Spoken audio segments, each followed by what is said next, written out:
इंसान की वजह से अगर किसी जानवर की लाइफ खतरे में आती है तो उसको ज़्यादा सीरियसली नहीं लिया जाता, लेकिन उस प्रजाति को बचाने की कोशिश की जाती है। इतिहास में ऐसा बहुत बार हुआ है। Aldabra tortoise, rail bird, Japanese river otter और अफ्रीकन ब्लैक रिनोसेरॉस, इस तरह के जानवर इंसान की वजह से विलुप्त हो गए। लेकिन अगर किसी जानवर की वजह से इंसान को तकलीफ होगी तो क्या होगा? ऐसी कंडीशन में जल्दी एक्शन लिया जाता है। मैं आपको एक उदाहरण दे सकता हूँ। क्या एक जेलीफिश लोगों को तकलीफ दे सकती है? समुद्र में जेलीफिश की मात्रा बढ़ने के कारण जापान के न्यूक्लियर पावर प्लांट बंद हो गए थे। उसी तरह इजराइल देश का एक पावर प्लांट कुछ दिनों के लिए बंद किया था। लेकिन क्यों? जेलीफिश का और पावर प्लांट का क्या संबंध? पावर प्लांट को ठंडा रखने के लिए पानी की जरूरत होती है और ये पानी फिल्टर करके समुद्र से लाया जाता है। समुद्र में एक लंबा वाटर फिल्टर का पाइप डाला जाता है, लेकिन समुद्र में जेलीफिश की मात्रा बढ़ने के कारण पाइप से पानी आना बंद हो गया, क्योंकि फिल्टर की पाइप में जेलीफिश फंस जाती थी। इसकी वजह से फिल्टर लॉक हो जाता था। साल 2013 में जापान, इजराइल और स्कॉटलैंड के कुछ पावर प्लांट जेलीफिश की आबादी की वजह से बंद हो गए थे। आपके मन में एक सवाल आया होगा, समुद्र में अचानक से जेलीफिश की मात्रा क्यों बढ़ गई? इसके पीछे क्या कारण हो सकता है? पहला कारण, ग्लोबल वार्मिंग की वजह से पानी का टेम्परेचर बढ़ जाता है और ये टेम्परेचर ठंडे खून वाले जीव के लिए अच्छा होता है और उनकी आबादी बढ़ गई। और दूसरा कारण, ओवर फिशिंग। समुद्र में लगातार फिशिंग करने की वजह से मछलियों की संख्या कम हो गई। उसकी वजह से जेलीफिश की शिकार करने के लिए मछलियों की कमी थी और उनकी आबादी बढ़ गई। इंग्लिश लैंग्वेज का ऑलमोस्ट एक ऐसा वर्ड है जो अल्फाबेट ऑर्डर में आता है। ए से लेके जेड तक जो सीरीज है उसके हिसाब से ऑलमोस्ट वर्ड एक लिनियर है, जैसे कि ए के बाद बी, बी के बाद सी और सी के बाद डी, ऐसा करके जेड तक एक अल्फाबेट ऑर्डर है। और ऑलमोस्ट इस वर्ड में ए के बाद यल, यल के बाद यम, शायद आप समझ गए होंगे। दुनिया के बहुत सारे देशों में टेनिस खेल खेला जाता है। टेनिस खेल ओलंपिक का एक हिस्सा है। 250 साल से भी ज़्यादा पुराना है, लेकिन इस खेल का इतिहास काफ़ी इंटरेस्टिंग है।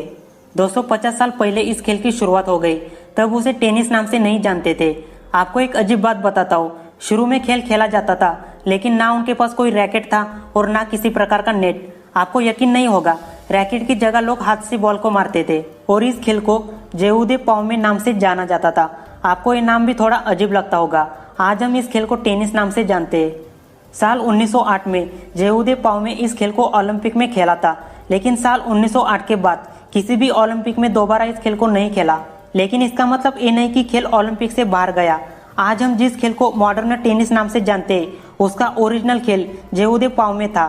खेल सबसे पहले फ्रांस में खेला था। 18वीं सदी के बाद रैकेट का इस्तेमाल हुआ। जब हजारों साल पहले इस पृथ्वी पर इंसान आया था, तब उसके पास पहनने के लिए कपड़े नहीं थे। वो पेड़ के पत्तों का इस्तेमाल करता था। लेकिन एक बात अजीब थी, आज हम अलग अलग कलर के कपड़े पहनते हैं, लेकिन हजारों साल पहले जब कपड़ा बनाने की शुरुआत हुई तब उसे कलर नहीं दिया जाता था, क्योंकि लोगों को कलर क्या होता है उसके बारे में कुछ भी पता नहीं था। इसका इतिहास काफी इंटरेस्टिंग है। दुनिया में सबसे पहले जिस कपड़े को कलर दिया वो काल गणना शुरू होने से 7500 साल पुराना था। कपड़े का शोध काफी देरी से लगा था।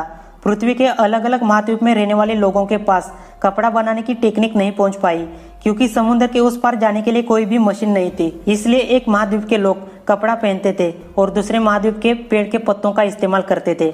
सबसे पहले लोगों को कलर कैसे मिला? इसकी शुरुआत इटली से हुई थी। 30,000 साल पहले इटली में अगर किसी की मौत हो जाती थी तब उसे दफनाया जाता था और उसके ऊपर एक बड़ा पत्थर रखते थे। पत्थर को लाल रंग देते थे। लेकिन ये लाल कलर बनाया कैसे? आपको यकीन नहीं होगा, पेड़ के पत्ते, कीड़े और ज्यादातर लाल चींटी का इस्तेमाल करके कलर बनाया था। मैंने शुरू में कहा कि सबसे पहले कपड़े को 7500 साल पहले कलर दिया था।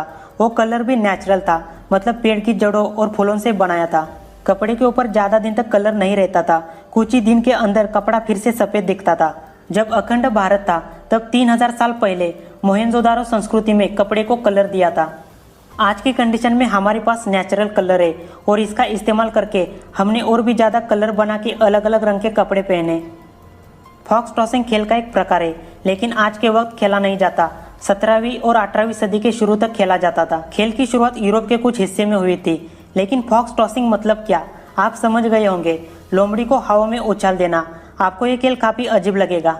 खेल में 20 लोगों की टीम रहती थी और लोग अपनी ताकत से लोमड़ी को हवा में फेंकते थे। जो ज्यादा ऊपर फेंक देता जीत उसकी हो जाती थी। इतिहास का एक रिकॉर्ड है। फॉक्स टॉसिंग खेल में 7 मीटर की ऊंचाई तक लोमड़ी को हवा में फेंका था। मतलब ये खेल कितना दर्दनाक था, जानवरों को चोट पहुंचाने जैसा था।